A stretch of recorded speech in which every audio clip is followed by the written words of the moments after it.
Success झालेला आहे. पूर्वी जो तिला त्रास होत होता, बसायला येत नव्हतं, उठायला येत नव्हतं, ते आता त्या ऑपरेशनमुळं आता बऱ्यापैकी कव्हर झालेलं आहे. ऑपरेशन होऊन आता एक 10 दिवस झाले. 10 दिवसातच तो खूप असा परिणाम झालेला आहे की तिला आता खूप बरं वाटतंय.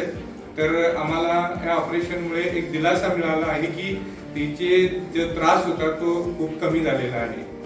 आणि मी इतर लोकांना पण असं सांगू इच्छितो की ज्या डॉक्टरांनी म्हणजे देवेगौडा सर आणि त्यांचे जे सहकारी नाविद शेख सर यांनी चांगल्या प्रकारे हे ऑपरेशन करून आणलं आणि आता पेशंट आमचं चांगलं आहे. आणि सर्वांना मी सांगू इच्छितो की डॉक्टर खूप चांगले आहेत की त्यांनी आपले कोण जवळचे नातेवाईक किंवा असं कोण पेशंट असतील तर इथं त्यांचा सल्ला घ्यायला काहीच हरकत नाही.